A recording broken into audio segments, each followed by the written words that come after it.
What's up, AfterBuzzers and Glow fans? Let me tell you, you better get really comfortable and stay tuned because this is the biggest guest and you won't want to miss it. You're tuning into the destination for TV superfan discussion, AfterBuzz TV. And now, let the buzz begin. Got a jam to this. That's right. Yes. That's right. I do know this song, Rick. Okay. You still know Paradise City? I know this one, though. It's Pour Some Sugar on Me, let me tell you. What is up, everyone? Thank you so much for joining us. I know that we covered all the episodes for Glow already, but we had to come back for this one. I am so excited, so we're just going to jump right in. My name is Candace Cruz, and I'm joined by an amazing panel. Ricky the Dragon Hog! Take it, sir. And who else do we have over here? The couch? How's it going, everybody? Little Egypt, take it away. That's right, and I'm original Glow Girl Little Egypt, and I have the honor of introducing you to the man who needs no introduction. This man is the life of parties he never attends. He can speak French in Russian. Sharks have a week dedicated just to him. The police have often questioned him just because they find him interesting. He never says something tastes like chicken, not even chicken. His blood smells like cologne. It's true. People hang on his every word, even the prepositions. He got nominated for a Screen Actors Guild Award simply by standing naked. This man can disarm you with his looks or his hands. Ladies and gentlemen, we would love to welcome the star of Glow Netflix to our show, Marc Maron. Yeah! That is one hell of an introduction, sir. That's quite an intro. I didn't know if I was getting in trouble or not.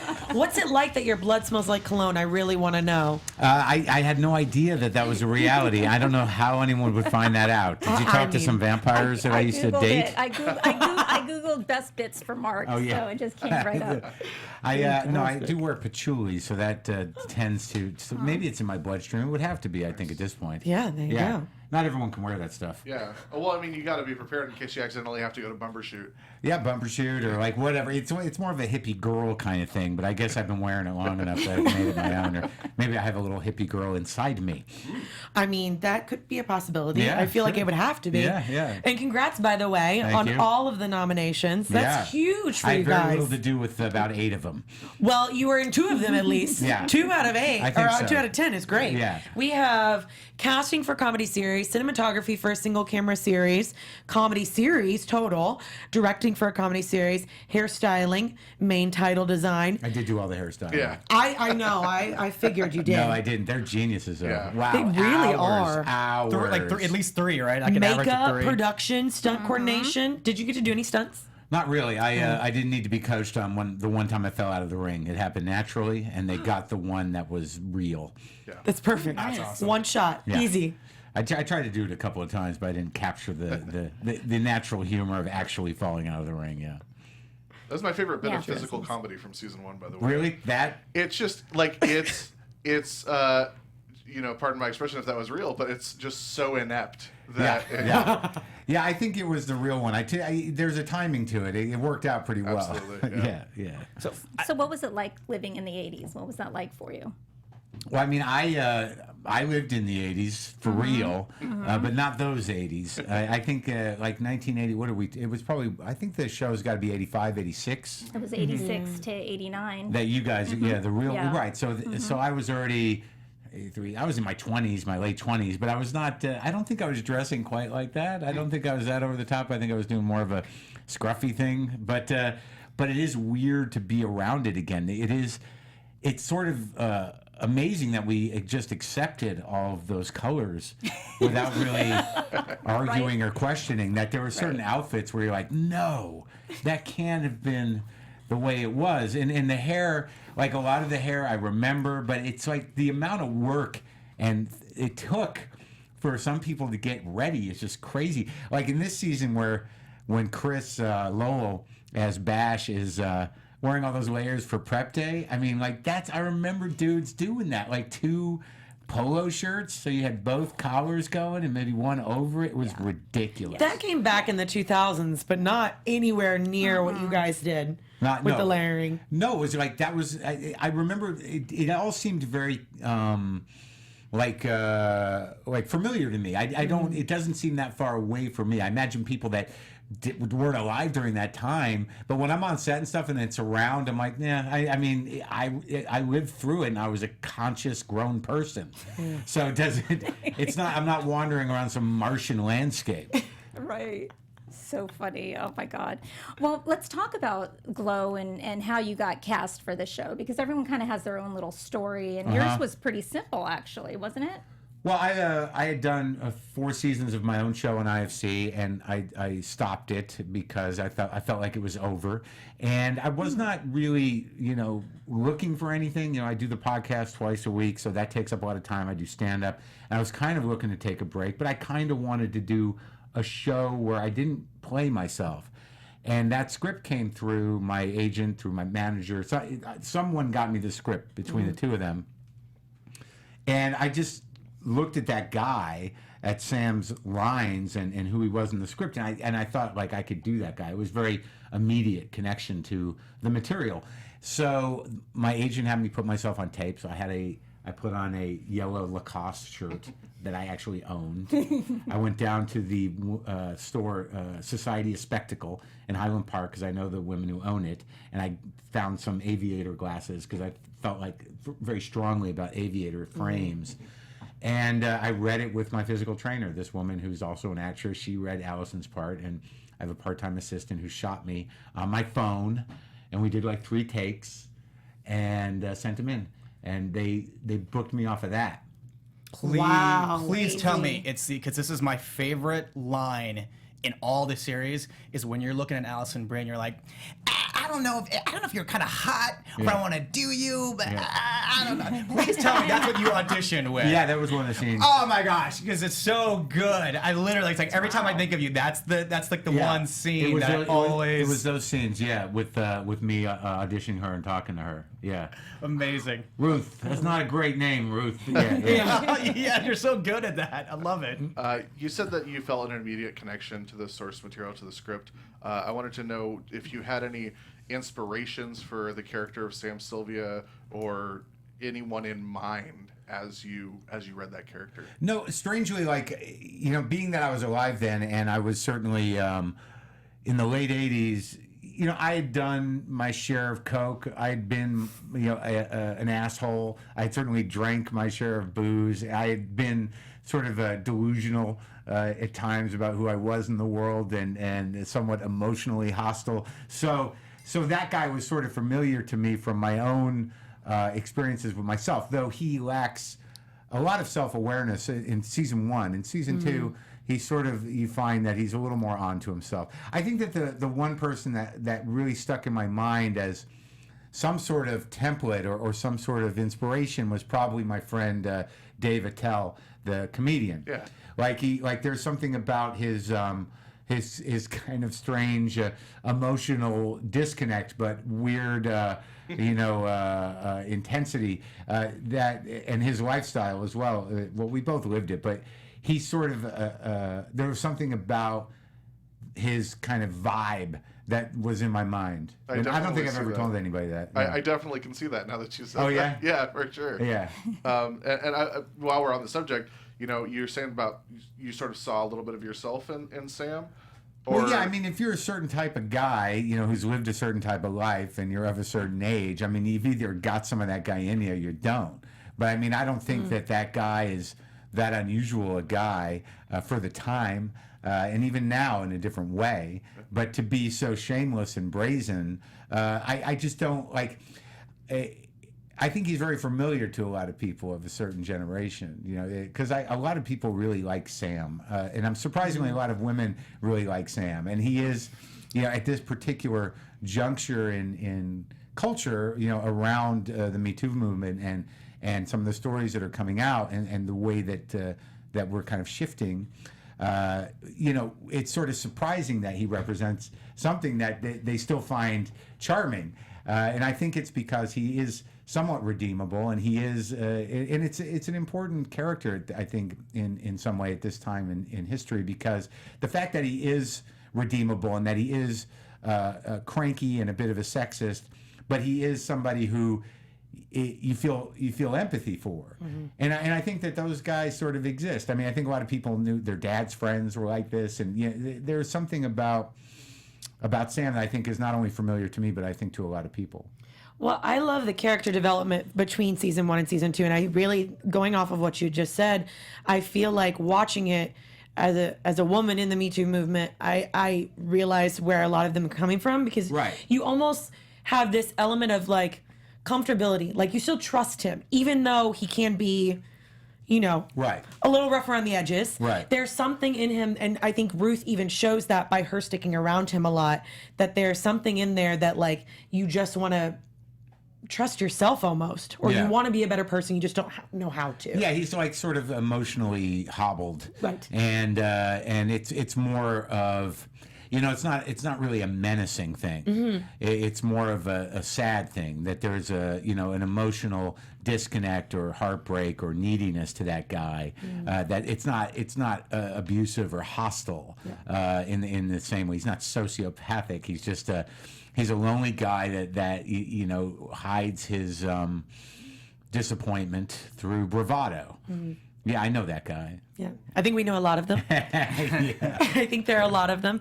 But I did love the element, the relationship between you and Ruth in that movie theater when she divulged that situation. I think that also was a turning point, and probably why a lot of women do really love your character, because you did stand up for her at that point. Well, sure. I think that I would. I think most guys would. You know, I think that scene was beautifully written, and Alison and I have a good connection. You know, we have it, you know, off screen and on screen, and it's really a vital part of that relationship working, is that we do like each other and we do have some sort of chemistry. How much of a collaboration do you and Alison have? Like, how much do you guys talk about it prior to filming, or do you guys just jump right in and kind of play and see what happens? I think, well, mostly we read through stuff before, but but it's usually before we shoot. It's not like we're taking a day to work stuff out, and then you kind of feel it out. You know, the characters at this point are pretty set, and our dynamic is sort of set. And I just try to stay as open as possible emotionally in the scene, and as does she. And there's real feelings there. So if they can happen, then they happen, and they usually happen. So speaking of feelings with you and Ruth's character, it looked, we actually spoke about this, about, you know, if that relationship evolved into more of an intimate relationship between you and Ruth. Wow, would you like to see it go in that direction? I don't know. I don't know that it's that it's necessary, in the sense that I don't know that either of them really want it. You know, I think what you're seeing is a friendship between two sort of needy people who are prone to sexualizing, as a way of not really emotionally engaging, right? So the fact that we don't, and we make it through that, like, there's some pretty powerful stuff, when she kind of like goes out and sleeps with Russell, at me in a way, or to not in a hostile way, but to sort of like get some territory emotionally. The way that Sam takes that is sort of like, it's kind of like intense and heartbreaking, that he just kind of sucks it up as a guy who's been through stuff before, and just moves on past it, but doesn't hold her in any different light. Do you know what I mean? It's like, all right, so that's how it's gonna. Okay, so there's a persistence to the relationship, but I don't know that it should be sexual, really. Well, I was thinking about We'll this. see what they make us do. Are you looking forward to doing a sex scene? I kind of did one first season, but not really. Right. It was a post-sex scene. Yeah. I mean, it's a weird thing to do on set. It's a little odd. I would think so. Is that why you have a personal trainer, to do your own steel horse sex scene? No, I just like, you get when you're on set, and I toured Europe a bit, and then after Glow, there's a lot of craft services. So by the time I went to Europe about a month ago to tour, and with my girlfriend, and we're eating, and then I come back, I do this little film in Alabama, and then I just got to the point where I'm like, I have to get back to some manageable place with this shit. We have a couple of questions from the chat, real quick. Did I finish? The sex scene thing. The weird thing about sex scene is that I didn't really do one, but you sort of kind of you have choices. They kind of empty the set of anybody who isn't necessary, and you're naked, and you wear like a sock on your cock. Yeah. Johnson, I don't know. What do you call it? Did I not say the right word? Can we cuss here? I think we can. We try to stay away from the F word, but all the other words are But like there was a point there where I'm like, what is the point of this thing? This is not, you're not hiding. What are you really hiding? It just makes it look weird. But like the thing is that I had to make myself available for nudity, because if all those women were, I would certainly not. I had to sign the waiver without even thinking about it, and I didn't know how it would come. I was hoping it would just be the back. I don't really need the meme of my Johnson out in the world necessarily for the rest of time, but it was just an ass shot, and I thought it was pretty good. Something a little bit more tame, but on that subject, I've been curious about this. I forgot to ask Britt Baron this question, so I figured we've got you. So when you get the script and you're going through the script and you find out, it's very typical that Sam's going to do this, but I would love to know what you, as Marc Maron, you read and you're like, oh, I have to kiss Britt in this scene. I don't know if like either any like thoughts going through your head just to be like, oh, okay, this is interesting. Because the actress is so young. You thought about how it makes you feel? I know you guys are actors, but I don't know if you're just kind of like, Well, you mean that you mean because that she's my daughter, or just because she's kind of both? Yeah, I mean, kind of both. Screen kissing is a little odd. Most of us are grown-ups, and and most of us have kissed people with or without feeling. So however it's going to go, you don't really know. The times I've done it, which aren't a lot, you kind of talk about it, but you don't really know what's going to happen until you do, and how much anyone's going to let go or be in it. But that was very quick, that one. I don't know that I thought, one way or the other about it. I just took that scene.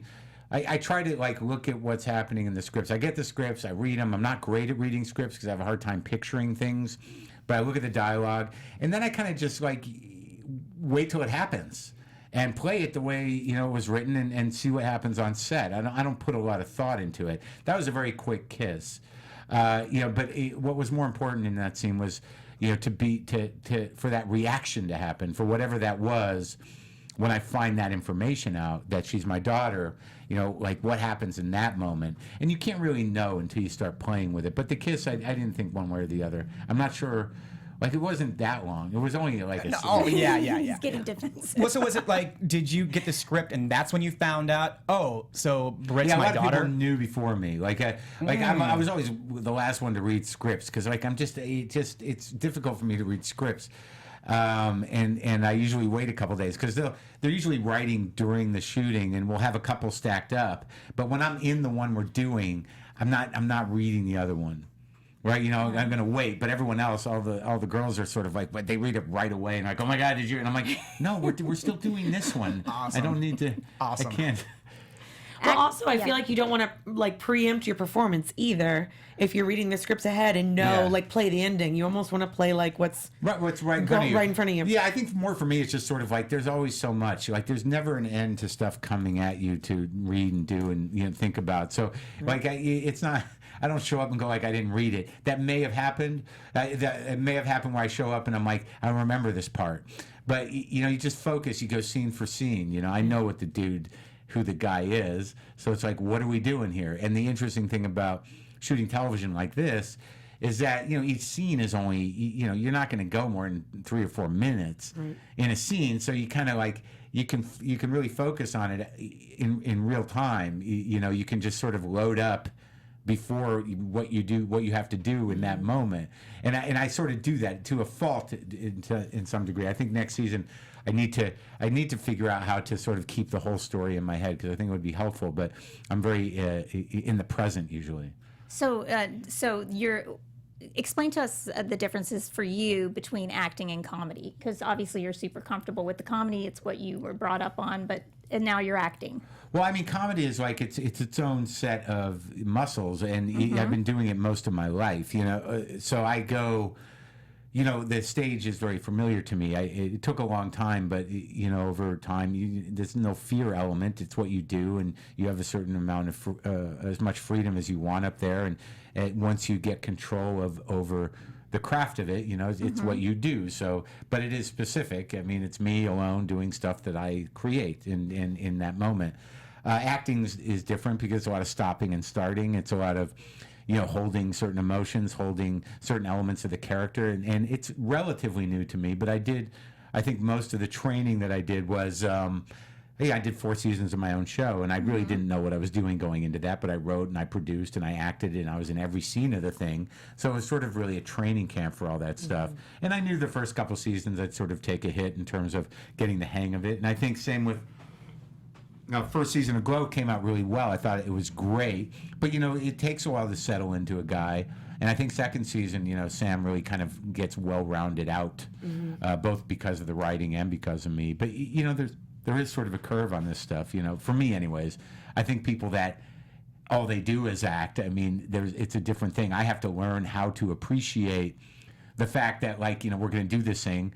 It's going to take 3 minutes, and then we're going to switch angles, and we'll do another 3 minutes, and then, you know, we'll do your coverage, you know, in about a half hour, you know, and you just kind of, that stopping and starting and waiting thing, it's not my nature. You know, I kind of need things to happen now. So I have to learn, and I'm learning how to sort of appreciate the time that you do spend on camera. It's like, well, this is it, you know, action and cut. Oh, that was it? Can we do it again? Yes, we can do it again. Oh, good. Great. Can we do that 3 minutes all over again? I think you also had some people in the chat as well, didn't you? Yeah, just some quick questions from the chat. We got some people watching from Mexico. We got some people watching from Iceland. Amazing. All over the place. Sophia says greetings from Mexico, and she wants to know if you've ever experienced something similar to post-shooting depression when a shoot wraps. Well, yeah, because there is that, you know, but I stay very busy. But sure, there is sort of a, and I think it happens for most people involved in these shows or movies or whatever, because you are a community, and you know, once the shooting starts, I mean, you're everybody is involved in this one thing very intensely for 3 months or 2.5 months or 3 months, and you're with each other every day, and you know, it's a functioning sort of ecosystem on all levels, down to catering, you know, down to, you know, the person, you know, it's just its own world. So you get emotionally connected to that, and you get to know everybody, and you know, and when you're acting, it's a lot of vulnerability around. People are naked, people are crying, people are throwing each other around. So the sort of bonds, it's sort of like camp, you know, when you leave, when camp's over, you're sort of sad. I think it probably happens more intensely to the women because they're really in a clump with, you know, and doing very amazing things physically and stuff and making connections. But yeah, you all of a sudden your days, you know, you're doing 12 to 13, 14-hour days sometimes. So yeah, you get a little post production depression, but I just, you know, stay busy. Everyone seems to stay busy, but then you're kind of into the promotion. A month goes by or so, and then you're promoting and you see everybody again, and then you hope that you get to do it again, go back to camp. Yeah. Tom Sawyer 1876, now that you've given us this exclusive, wants to know, is there any way we can get David Tell to play your brother on the show? That's a good idea. Right? Yeah. And final quick question from Eva from Iceland. Do you like Dracula movies? No, I can't say that I'm a horror guy. My brother was. I'm sorry that I don't. You know, I wish. I tend to gravitate towards things that are painfully real as opposed to painfully abstract or spectacular and horror and that kind of stuff. Well, that leads perfectly into a question that I had for you. Sorry. So, since you don't like horror movies, yet Sam Sylvia is an auteur of horror movies, I was curious, do you have an idea in your head of what Gina the Machina looks like? And is there any chance that we might get a meta episode down the line of a Sam Sylvia film like we had the Glow episode? Oh, that'd be great. You know, I mean, that's a question for Liz and Carly. Well, yeah, I have ideas of that. I feel like that, you know, there's an era or of horror like in the early, in the 70s. You know, the stuff that, you know, maybe Rob Zombie makes fun of, right, like the Tobe Hooper and stuff, but also a little more polished. I mean, I think he's a De Palma freak, so there's going to be an artiness to it. But I feel, you know, I have a good sense of you know, how it looks. but I don't know that I can track it to exactly directors. I know that there's a big De Palma connection, but he's not fundamentally a horror director, right? Yeah. But I think those kind of rough, weird. Somewhere between De Palma and Cronenberg, maybe. Well, Cronenberg I hadn't really thought of. I like Cronenberg, but like he seems a little more. Sam seems a little more traditional in his references. Like Cronenberg is definitely more science fiction, right? Like Scanners. And, Scanners, so good. Yeah, right? It's great. Because Cronenberg's more about body horror, and De Palma's more about like the metaphysical, psychological. Thriller, like suspense. Yeah, somewhere in the middle there. Yeah. But I think Sam likes the sci-fi, because he did try to construct a fairly elaborate science fiction. Yeah. Well, just that whole the Kuntar thing in season 1 was a pretty kind of like mythological landscape. Perfect. Yeah. So I know that the ladies are, they're training, they're learning the wrestling. I've told all of them, like, you officially can sit there and tell yourselves that you're not just actors, actresses, you are wrestlers because you're going through this. I don't know what your production schedule is like. I don't know if it's like, like they're training, and if you're just kind of like, no, I show up to set and I just got to do my scenes, or if there's something else for you behind the scenes that you have to do too. There isn't. That's awesome. There you go. But yeah, no, they spend a lot of time working and training and building these moves and relationships, and I do show up and do my stuff, but I got to suit up and I'm there all day. It's not I don't come in and go out because most of the scenes involve at least 1 or 2 people, if not more. But there is, and it's not easy to shoot even a small scene with just a little dialogue between me if there's more than 3 or people there. I mean, it's hard to cover. Like, there's a lot of coverage when you have that much, that many people. But no, there's nothing really required of me off camera, other than to stay in Sam. Unlike, they have a lot more work to do. That is true. Are you more of a character actor where you stay in Sam the whole time that you're on set, or are you come and go freely with him? Yeah, I don't know that, Sam is, for me, is more about turning some things off in that I have in me, and just sort of looking at the scripts. I'm not methody, I don't know. Like, I'd like to have the skill set to sort of, like, I don't think that Sam in some ways is like that much. It's in my wheelhouse, so like I don't have to learn a Russian accent or anything. So what I'm really sort of holding on to is just trying not to let me be Sam. I mean, that's very in the sense that like in second season when he does sort of turn out to be a little bit more self-aware and a little bit more empathetic. I just didn't like. I had this problem where I'm like, am I still doing Sam? Am I? and you look at it, and I am. But when you go into it, I think it's a common problem. I think Dax Shepard told me that Kristen, he had the same issue when he started season 2 of Parenthood, and Kristen Bell just said, no, that's just what the second season's like. You know the guy. You know the guy. I love that. What about being around all the women? Do you try and distance yourself from the women? Is it too much estrogen? Do you not want to kind of connect with them on their culture level? I mean, do you avoid them? What's it like on first the set season? For you? I minded my own business because there's a lot going on. They're all sitting in the same place, and there's just a lot of energy over there, a lot of talking, a lot of electricity over there. And I was just sort of like, that's going to be exhausting if I'm over there. And Self-preservation. A little bit, and also for the character's sake too. Of course. And then like second season, I sat with everybody and it was fine. I tend to kind of like, I'm a little more not isolating, but like I mind my own business in a lot of ways. I'm sort of I'm hanging out.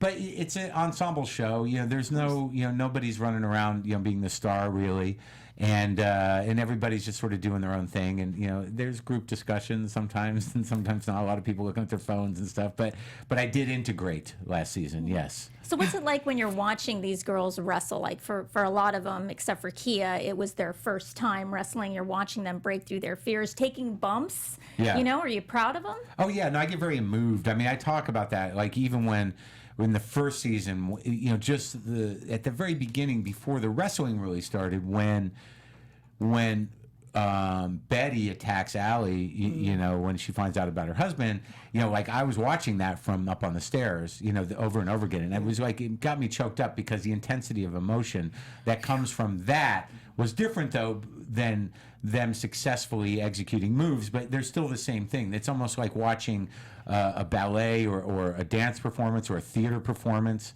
There's an element to it that is very emotional because, you know, when it lands, you know, it's like, oh, wow, yeah. I get very moved by the whole thing. And yeah, proud, sure, yeah.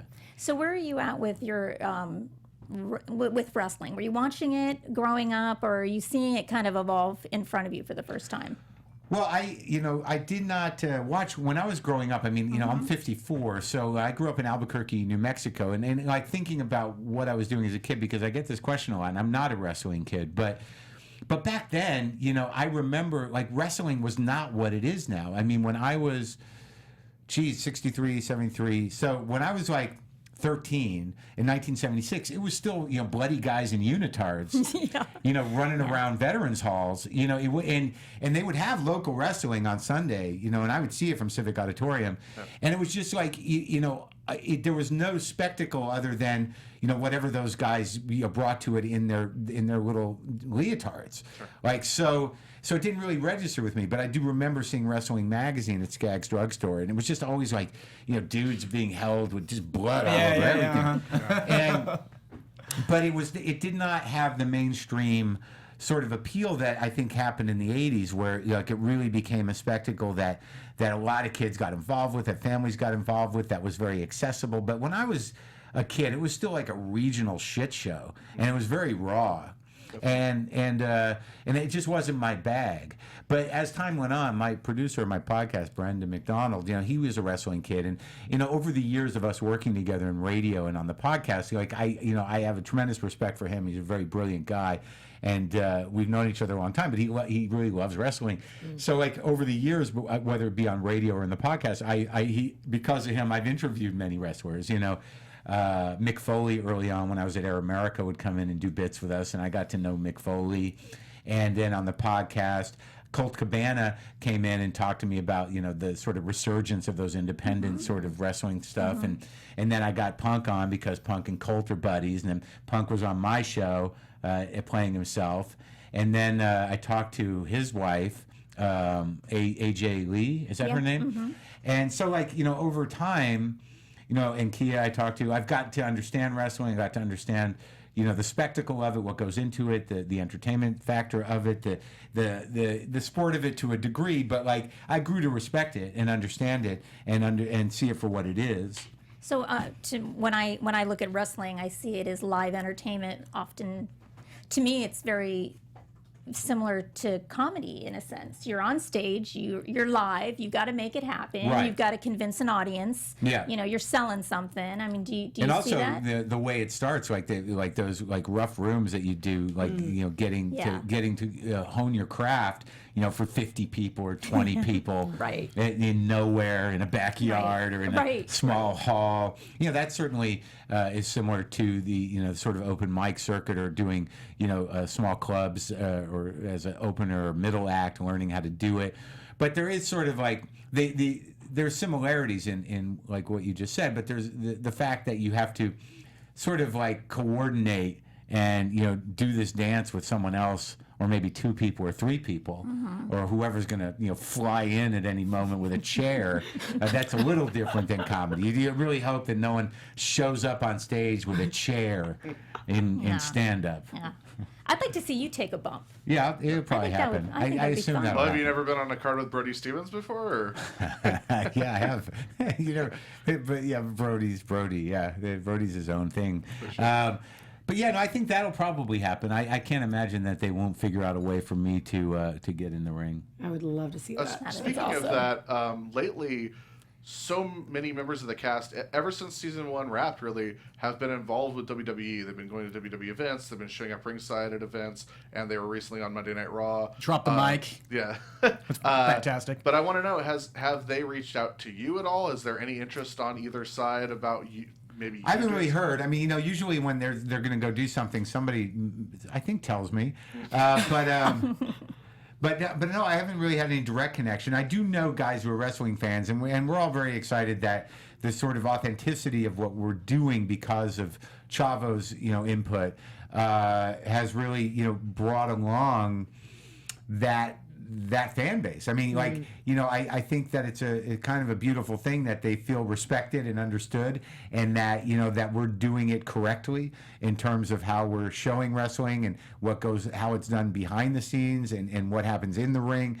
That the fact that the wrestling community is into it for the most part is really a testament to the work that Chavo's done and all the girls, for sure. Sure. Is that something that you'd be interested in, working with WWE? I mean, I don't know. I feel like a fraud. I mean, I think I should go to a match or two. I would like to go see some. We'll take you sometime. Okay. That's a No, deal. because my thing is, I could see you getting in the ring, grabbing the mic, and just burning all those guys because your stand-up comedy experience is like that's part that I could see. Maybe not like wrestling, but just grabbing the mic and just doing your thing and just making them all look like fools. Yeah, I could try that, but then I'd probably have to take a bump, right? Yeah, that'd be awesome. Jon Stewart only had to take one. Oh, yeah? Yeah. Wait, when was that? SummerSlam a couple years ago. After SummerSlam, How'd he do? He did great. Good. Yeah. Well, for me, I kind of want to take it back a little bit when you were talking about your podcast. You've interviewed so many amazing people over the years. Who has been the most influential person you've talked to, whether or not they were involved in wrestling? Influential Or inspirational or entertaining, I don't know, whatever element. I'm always very surprised by, we've done so many now. We're coming up on 1,000. I think we're in the mid 900s. It's incredible. We do 2 a week, and it's a hard question for me to answer because there's very few that I don't find that the story is inspirational or interesting, or I learned something, or I'm sort of surprised. Right. I'm always surprised. There's certainly stories that are sort of harrowing, and it's sort of amazing that people get out. And then, there's, Obama was on, and that was, sort of, kind of amazing, and not kind of, but it was very amazing. And there's a lot of inspiration in that talk, but he was, an inspirational guy. But there's also inspiration in a lot of the stories of people overcoming certain obstacles in their own lives. A lot of people that people don't even know that have had sort of a rough go at it and transcended. But it happens a lot on the show. It's hard for me to really focus in on any in particular. Like even like this week, I'm going to talk to tomorrow. We're going to have Gus Van Sant on, the film director, and he's done a lot of interesting stuff. And I don't know if that it was necessarily inspirational in a broad sense, but just knowing where he came from, that I had no idea how he started and what sort of brought him to his particular vision, and why he's so eclectic in what he chooses to do. And then on Thursday, like this week, we have Daveed Diggs, who is he does a guest role on Blackish, but he was also the original Jefferson in the musical Hamilton. That's right. And he's got a new movie coming out. Yeah, and that movie's good. It's a very heartfelt. He wrote and directed, and he stars in it, and it's a real love letter to his hometown of Oakland. I think it's called Blind Spotting, but it is. Yep, my friend was telling me about it. It's great. It's a good little movie, and like his was sort of, he's got an inspirational story, and that it happens week to week. I mean, he grew up kind of in a rough part of Oakland, and he was athletic when he was a kid, and there were certain community sort of services available for him to sort of engage in track and kind of like become who he became. So there's no shortage of inspiration in people's stories, generally speaking. Yeah. Would you want to have more of the girls from the show come on? Because I know that you had Allie and Betty come on and speak with them. Kia was on. Mm-hmm. Yeah, I mean, I guess I should. I mean, it's like I don't know why I haven't. I guess I should, because it gets to a point where, like, if I'm gonna have one, I'm gonna have to have all of them. So right. But like Betty and I had Betty and Allison and Kia for the wrestling stuff. I had Chavo on. I had Jenji Kohan on. I had Liz and Carly, and I had all the writers on. Maybe after during season 3, when some of those characters start to come out more and stuff. But I know Kate Nash has a musical career that she's fairly popular in the UK. And I know Sunita does interesting dance things. Like there's definitely stories there. I just haven't done it, but I guess I should. Have you been able to bond with like Jackie, because she also does like stand up? Like, is there like you? Jackie and I have bonded for centuries. She's she's very awesome. Specific type of Jew that I'm familiar with. as a Jew, there's a shorthand there. It can go either way. But yeah, I know Jackie. That was great. We have a few more quick questions from the chat if this is Yeah. a good Yeah, time. hop on in. All right, so we've got the 1232 squad who wants to know, is there anything that you might, if you could go back to the first season of Glow, is there any decision that you might want to do differently or have another stab at? There's one shot. Yeah? Yeah, actually. Like, I didn't think, like, there's a shot where, but, the weird thing is like, when you get into this type of thing, my sensitivity to what I was doing or what was happening at that moment is going to be very specific. And a lot of times the magic of cinema, no one really notices that. Mm-hmm. But I thought that the scene where Liberty Bell where it's Alison as Ruth and Betty as her character. Why am I forgetting her first name? Debbie, yeah. Where they have that fight, and then I'm sort of looking at them, and then I visualize the wrestling thing where I'm just sitting there in my face thinking, they're like where they're zooming in on my face. Like I didn't think that I was selling it as good as I could. Like, I didn't think my look was as sort of like, oh, yeah, I get, I can see the future. I did like that, like, dumb little 6-second thing. I'm like, I could have nailed that a little better. Yes, that's awesome. Gary D wants to know how the cats are adapting to the new house. Great. The cats, like right. it's like it's astounding. Like, because I have I have two oldies, like LaFonda and Monkey are like 14. And then I got this crazy dude, Buster, who's a very intelligent, strange cat. But they all have a lot of space, and they have stairs, so the oldies get to go up and down the stairs and get a little exercise. And Buster just has plenty of room to run around. None of them are trying to get out. They haven't destroyed too much. Nice. Have they? No, just some vomit issues, but the furniture's intact. So far, and they love the house. It's really nice that they have the space. Glad to hear it as a fellow cat dad. Okay. Jay Becker wants to know, how much do you discuss the script between the characters and actors before filming? Are there meetings? Do you call each other? Do you talk at the table read? And do the writers talk to you and get your input on the process? Well, there's no table reads per episode. I don't know. I think it's probably a time thing. We got a lot to do. Right. And most of the shots are big shots because of the number of people. But certainly, if we have questions of the other actor, or if we have questions of the writer, we do it. The writers are always there for their episodes. They're always on set. And Nick is more than Sasha or Rachel, and I can't remember. There were some other writers around too. It's bad of me. I'm very bad with names, but Nick will, like, more than the other ones, he'll do variations. We'll be on set and we'll do the scene, and he'll come up to me like, why don't you try this line? Maybe you should try this one, and certainly, when we're doing a scene. Depending who the director is, we'll do a couple variations on things. And working with Alison, like, finding, what it is that's happening is certainly a group effort, and it certainly happens between us. We definitely have conversations like that. And, when you're off camera, like, we all make it a point to be there for the other actor. There's no one leaving, to let someone get their coverage with the script supervisor. So we kind of do that kind of stuff for each other. But whenever there's conversation necessary, it happens. And one last quick question. Michelle asks, Sam is smoking a lot. Do you smoke in real life? I used to. I smoked, and that's why I can do it like I smoked. I smoked for years. And those cigarettes are awful. Those herbals that they use, the stage cigarettes, are just terrible. And it's really the Mad Men thing where it's not like a real cigarette. It's no, they're very irritating. And I really try to minimize it. So because you do inhale them, and they're just gross, and they fuck your voice up. Ooh, sorry, they screw your voice up, and but so, like, this season, like, I just told them to sort of pick their places. There was a scene last season where me and Allie are in the car, and she takes a hit of the cigarette, and we did that. We're in a moving thing, on a trailer, and we had to do it so many times. We were so smoked out. It was so awful. Oh, no. It's got a hot box in there. And it was just like one after the other, and then you got to keep track with where they're at. Oh, continuity. Yeah. What's happening? On my like this. Well, yeah, continuity, but yeah, and also just sort of like, yeah, where was I at in the cigarette? So I try to, to keep it.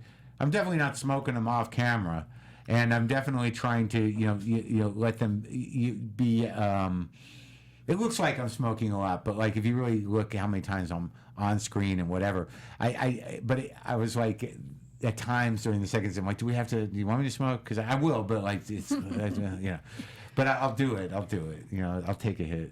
Watching you smoke in the hospital scenes, that was hilarious. I was like, oh my God, they really did that. I totally forgot. And they had I think you did, yeah. Yeah. And You used to be able to smoke in a hospital? I think you could For smoke sure, yeah. anywhere. Everywhere. No, limitations. That's exactly what Little Egypt and Godiva talked about with when you guys go into Vegas. Yeah. They're saying like, oh man, it's Vegas where everybody's smoking smoke all around. Still. So Still now. you're Yeah. interested. Yeah. Season 3 is gonna be really interesting then. Yeah, I have no idea what's going to happen. We haven't got a. Did we get picked up? I don't know. I don't think so. Yeah, I heard But Yeah. I'm pretty good about saying shows being picked up on Netflix, and that one 100%. Good. But, I'd love to know like what goes on for you when I don't know if someone's calling you in the morning saying like, dude, you just got nominated, or if you're paying attention, if you're not paying attention for like the different stuff that's happened, like the SAG or the Emmys. I don't have a Google search on myself or anything. Like I tend to get things secondhand mostly. Like either Brendan tells me or whatever.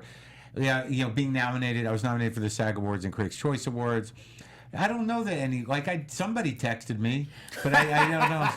So, Hey, by the way, you got nominated for a huge award. What No was worries. it like when you went to the awards last year? I mean, you're sitting there Oh, and you're like it one of was the pretty nominees. amazing because I had at some point years ago before I started the podcast, I really had given let go of the idea of any of this happening. So the fact that it's happening is just it's all gravy to me. Like it's sort of astounding. But because I had let it go in a very real way, I'm very ready for it all. Like there's nothing is really jarring me. Like I've done the work.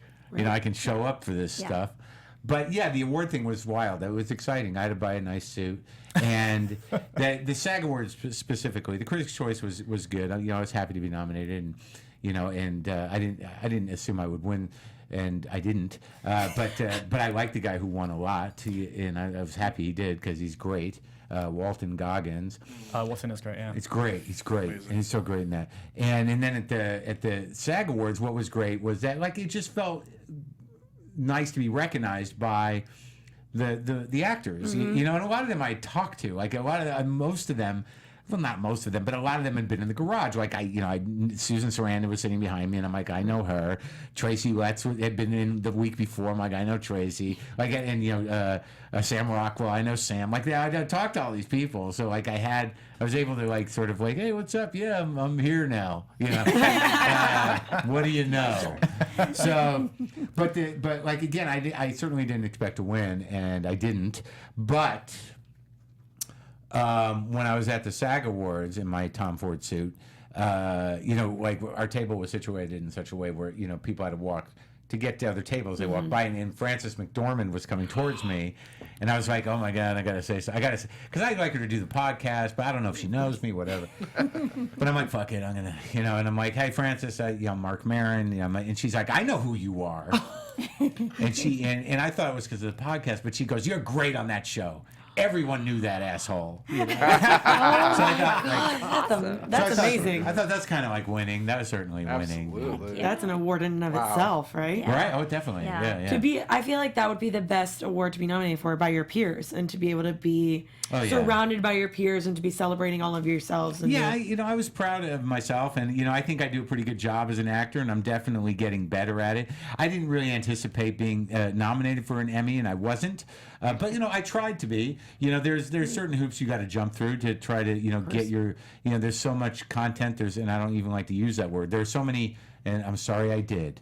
There's so many shows, and it's nobody has time to watch everything, and sort of like just being a member of the Emmy voting community, like the amount of stuff that came in the mail, dude, it was embarrassing. I'm like, why, this seems so wasteful. Like just like boxes and boxes of screeners, and I just felt bad to like they literally went from I can't. Why is it? They just went right from the porch to the garbage, because like what am I going to do with all that stuff? I don't even have room in my house for it, But I watch the shows that I watch, and I tried to, watch the other people who were up for nominations. But in terms of, my work, like, look, I've never been I'm not a big award winner for whatever reason, and it's never a matter of whether I'm doing a job or not. You never know why, who knows.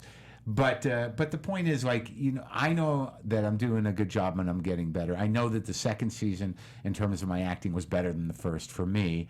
And also, I think for everybody watching, I'm very proud to be part of a show that was nominated. I'm thrilled to death that Betty is nominated. Yeah. I'm sad that Alison didn't get nominated, but we're going to be okay. But the fact that Betty got nominated is just spectacular, because she's a real unique monster, that one. Yeah. Well, I feel like there's so many more highs and lows and like areas I for say all the monster characters. in a loving way. Yeah, of course. All the characters got to develop a lot more this season. It wasn't just you. Like, we really got to see these characters fleshed out, because you didn't have to lay the groundwork of like, this is Glow, this is what's happening. Yeah. We really got to see a lot more. A show. Exactly. Yeah. No. Yeah. And Betty and Kia had their own episode, which I thought was great. And you did get to know quite a few of them a little more. Yeah. Which is interesting for me, because I don't necessarily remember reading the scripts or picture it quite as well as when it's shot. So when I watch it, I'm like, oh wow, like the Kia Betty thing, I wasn't in that, so I didn't really read it. So when I saw it, it was like, wow, this is great. Like, it was really great. I know the consensus among like everyone that I know is when season 1 came out, it was sort of like, wow, how can a season of television get better than this? And then season 2 came out, we're like, that's how. Yeah. Oh, good. Yeah, I just love the work everyone's doing. I love working with everybody, and like, I did a lot of scenes with Betty, a lot of scenes with Alison, and to see them work. They're very different actresses, and like, it's wild to be like, it's hard to do scenes when you're just sort of like, oh, look at her, she's killing it. Like in your head, like, Sam's not thinking that, you're thinking that. Right. So when they're going at it in the hospital room, and they're both like revealing everything, and they're both crying and doing all stuff. Like, I don't know if you're on set or if you're watching it, but are you tearing up? Are you kind of like getting choked up when watching Sometimes, it? Sometimes, if I'm like, a lot of times, because I got used to it doing my own show, I sit in the video village with the writers and the producers, and they let me. I'm just going to sit with you guys and watch. So yeah, I definitely feel it. Yeah, if I'm watching it, if I'm at a monitor and I can see it, or if I'm there, I feel it. I always get choked up, and I got to stop it. But I figure it's okay. It's okay to have those emotions. Like, if they're not, I can feel them, and I'm not. They probably read somewhere on a deep way with people. But. Well, since you're here in person, I have to let you know that the one time I cried in season 2 was from your line delivery in episode 7. My favorite episode of the season, the hospital episode when you tell Ruth that you need her. Oh yeah. Yeah. Yeah. You got me, man. You got me. Well, I was choked up too. I get choked up a lot with her, like in the character. But Sam stuffs it, so it's okay. For sure. Yeah. Well, we were talking about like the season 1 was all about setting up these characters, and season 2 largely about subverting expectations on the characters. And I think that's so important, and I think that's why people gravitate to Sam, is because they know Sam the asshole, and maybe they're fond of Sam the asshole in a loving love-hate way. Right. But season 2, we get to see exactly who Sam is and who Sam discovers himself to be. I think that's right. I think that, like, with the daughter character, with Britt, and certainly with Alison, as that thing evolves, that like you find that he does appreciate her. But like, it's just not unusual for people. I don't want to say men. To sort of be withholding of that, for whatever reason, whether that's just the way he's always been, or it's to protect himself, or whatever. But it turns out that that everybody gets a little more human this season. That's for sure. And the thing about Betty is, and I was thinking about this too. Like in the first season, like they were amazing, Betty and Alison. But if you really think about, the heavy lifting Betty had to do as an actress. To make her situation believable, that that her best friend fucks her husband, and then she's got to be around that person. Like, for that to work, I mean, like, when you really think about the levels that she had to process emotionally as an actress, it's a well-earned nomination. Agreed. Now, if and when Glow gets picked up for season 3, because we know we don't have an actual announcement, but we're hoping. Yeah. What is the thing that you hope to see happen for the show and for Sam?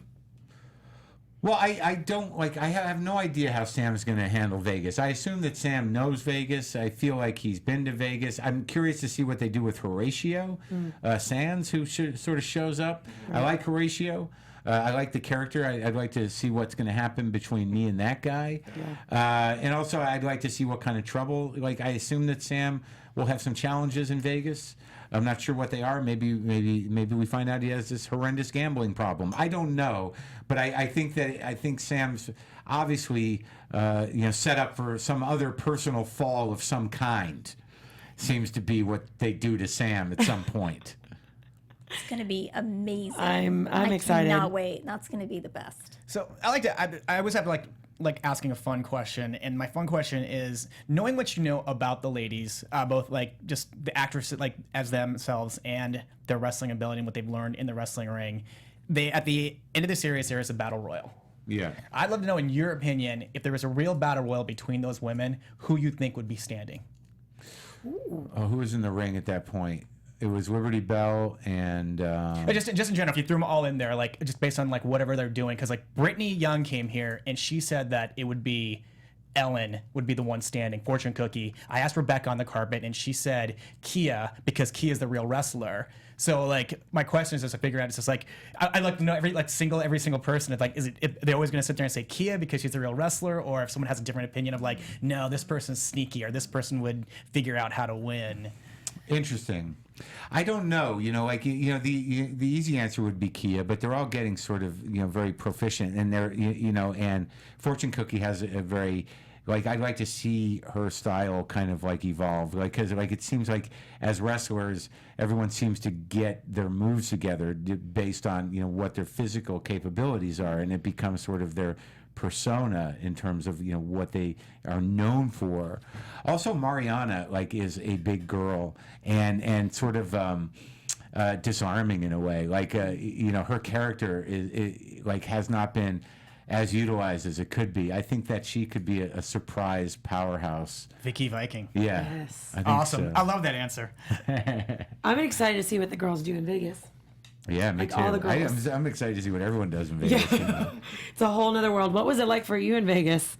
Well, that's why I'm so excited about season 3, because I cannot wait to see what it would be like if all these girls were stuck in a hotel, if that's where they're at, and what it would be like for them to be running around the casino floor barefooted, eating at the buffet in character, getting in trouble, because that's what 20-year-old girls did. We got in trouble. You did? There was a lot of stuff What going did you on. do? I was a good girl. Oh, I you were. didn't do anything wrong. Okay. But I saw it. Hollywood and Godiva, they Yeah. like staying out late and partying. Oh, partying with the rock stars and, busting Yeah. into different shows, all Oh, sorts yeah. of things. Oh, I mean, it that's was out good. of control. There's so much material there. Yeah. Oh, but I definitely would love to see Sam really stretch and go down a dark hole. Yeah, I really want to see that. I think that feels like it should happen. Yeah, how do we save Sam? Yeah. I think he loses the entire budget of the show. Something he like that. gambles Oh, that's it, interesting. Yeah.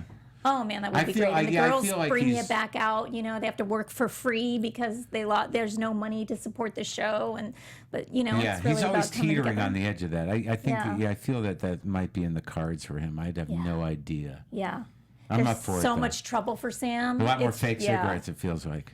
Oh yeah. Especially oh, yeah. in Vegas. Yes, you will. Did you see that turn coming? Did you see the end being them going to Vegas? I didn't see that. I didn't see that I didn't coming. either. Yeah. I thought miraculously somehow they're going to have at least another season of doing yeah. the production. I had no idea that okay, now we're going to Vegas. No, I didn't. I generally don't see anything coming. You're like me then. Great. That's great. You're in the show. Yeah, I'm always like, really? Like, wow. Yeah, like when she's my daughter, I'm like, everyone knew but me. I'm like, what's going on? And I'm like, oh, okay.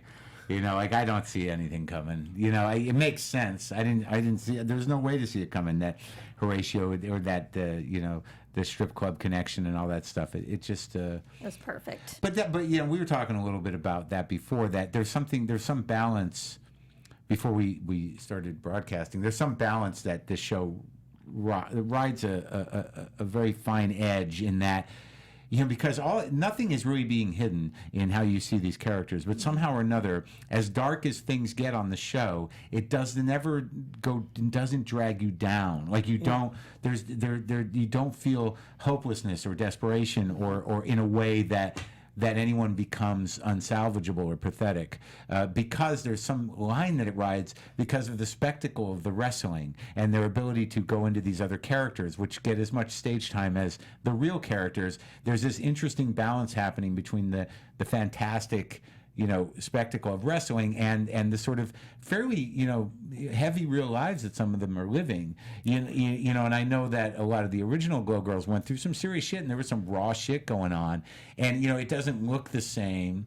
And certainly they're different characters, but there is a balance in this show that keeps it, entertaining and engaging and not like, this feels so horrible for that. Right. And I think that's a real testament to the writing and to the look of the show. Because, there's heavy shit in that show, but you kind of it's so great. It's like, I went to an abortion clinic with Ruth. It's like, I love that show. Somehow or another, it is able to transcend, which is what wrestling does for people. Yeah. Yeah. Well, what I love is so fascinating is that it's so, I think we talked to someone on the carpet about this, is that it's so relevant now, yet you guys are staying completely true to the 80s within the show. So a lot of the topics and the conversations that have come up in this season really do teeter on the edge of things that are happening now. No, definitely. Yeah. I mean, because they were happening then. They just weren't framed in the same way. I mean, the patriarchy or the paradigm, it affected everyone, men and women. And, that's also what's interesting in talking about, people's reaction to Sam. Because Sam, he's not a sociopath. He's not a racist. He's not someone that doesn't, ask for consent. He's not, he's just a guy of his time. Mm-hmm. And there's something about the conversation, in terms of where we are at now. It's like, well, what are we going to do about those guys of their time who need to be, who need to evolve? You got to let them. And I think that, if they're willing, and I think that's the amazing sort of, phenomenon of that guy, being a likable character in the context of what's happening now. And all the other issues sort of around, women's bodies and women's body image and women's positions in power. I mean, all that stuff is addressed, but I don't think, I don't know that they knew. Well, they knew second season, but I just it's relevant for women always, and it is interesting how it's addressed. And I think that we're not putting a shine on anything, and we're not being preachy. And I do think we're being true to the time, but the issues have always existed. So true. Well, do we have any other last minute questions? Because I feel like it's just while we're on the subject of what's happening in the 80s, and you spoke earlier about the wardrobe and the makeup and hair people and how amazing they are. I can't stop thinking about Russell's casual nice guy scumbag aesthetic. Yeah. And I just want to know, what is it about that specific look, or maybe Sam's look? What's the key to just encapsulating? Because Russell has a look that hasn't been around since the 80s, but you see it immediately and you're like, whoa, Just say it, he's got a perm. Yeah, he's got a perm and a mustache. Yeah, the fro and the mustache, but also there's little things. I mean, just tucking your shirt in, belts. Those the pants were higher. Yeah. A lot of this stuff got kind of repurposed and reconfigured later. But, with me, those 70s style bell bottoms with those cowboy boots, they make you walk a certain way. Yeah. And not a lot of people wear that shit anymore. And all those 80s shirts I'm wearing, and the mustache, sure, and the hair. But I think a lot of it comes down to nobody tucks in their shirt anymore. So true. Well, thank you so much. I feel like that's a good place to end, tucking in your shirt. But thank you again so much for coming on. You. We really Thank you for having me. loved having you. Amazing conversation. Thank you guys for tuning in. Be sure to subscribe, like, and comment to all of AfterBuzz's shows. And be sure to tune in another week, and hopefully we will be having more guests coming on very soon. Again, my name is Candace Cruz. You can find me on all my social media at Candace R. Cruz. And I'm Ricky the Dragon Hong, and you can find me on all social media at Rick Hong, RICKHONG. And you can find me at Little Egypt on all social media. You can find me, but don't bother me at Marc Maron. And you can find me on all social media at Sundown Motel. All right, we will see you guys next time. Thank you. Bye. From executive producers Maria Menounos, Keven Undergaro, Phil Svitek, and the entire AfterBuzz TV staff, we would like to thank you for listening to the AfterBuzz TV network.